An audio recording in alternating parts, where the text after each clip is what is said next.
Hi, I'm actor Ian Champion, and welcome to History of Horror Cinema, my personal podcast tour of the good, bad, and the ugly of horror movie history. If you like what you hear, please don't forget to hit subscribe.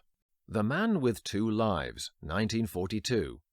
On the same day that The Ghost of Frankenstein opened in March 1942 came Monogram's The Man with Two Lives, a body-swap crime thriller hinging on what was now a horror movie staple. A virtuous man revived from a fatality into possessing the mind of a killer.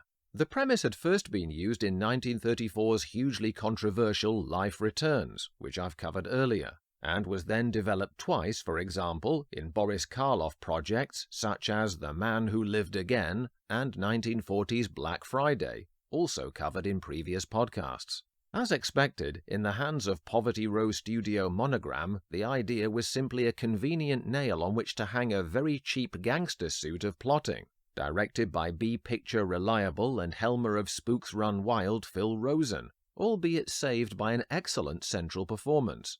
Edward Norris is highly convincing in essentially a dual role, beginning with Philip Bennett, the less notable of two sons to wealthy banker Hobart Bennett, Frederick Burton. The other being Reg, Tom Seidel.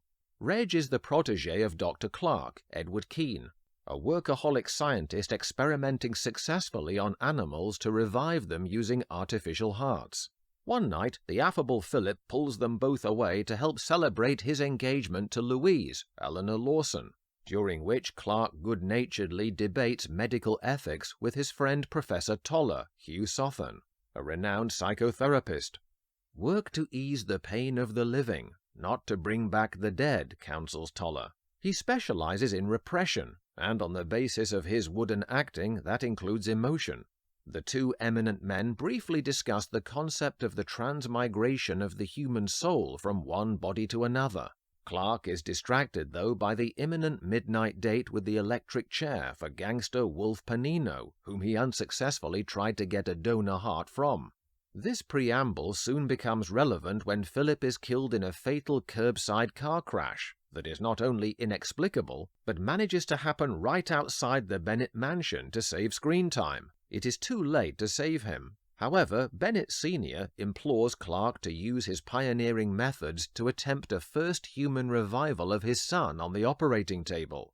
This is where Joseph Hoffman's artless script operates its own bypass of any medical veracity by suggesting a paranormal transmigration of Panino's soul into Philip's body by a simple insert shot of a clock showing the onset of midnight. Monogram saw no need to go to the expense of actually filming Panino's execution, or in fact ever showing him at all. From here, the recovered Norris's personality credibly transforms into a grim hood demeanor driven by new instincts he can't understand. With a cigarette hanging from his mouth in surly Mitchum style, he's bad to go and entertaining to watch. He heads for a seedy mobster dive where he is drawn to Panino's former moll Helen, a lovely and streetwise Marlo Dwyer. She may be nursing the loss of her man, yet it doesn't take her long to be swept off her feet by his masculine charm strangely reminiscent of her burned beau. He also barges his way into a backroom meeting of a gangster crew, shooting mob boss Mitch and immediately earning the switched allegiance of his men. Listen out for the introductions given to him for each member. One has the distinctly soft-boiled gangster name of Tim. Meanwhile, Clark, the elder Bennett, and Toller have been pretending to the rest of the family that Philip hasn't died, that his memory loss was a direct result of the car accident.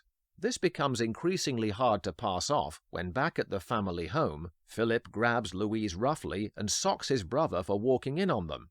Toller and Clark debate the ethics of medical mind-tinkering further, trying to comprehend how Panini could have transmitted himself in a no-budget way into innocent Philip. We do not possess the souls. The souls possess us. This kind of osmosis is beyond anyone's understanding.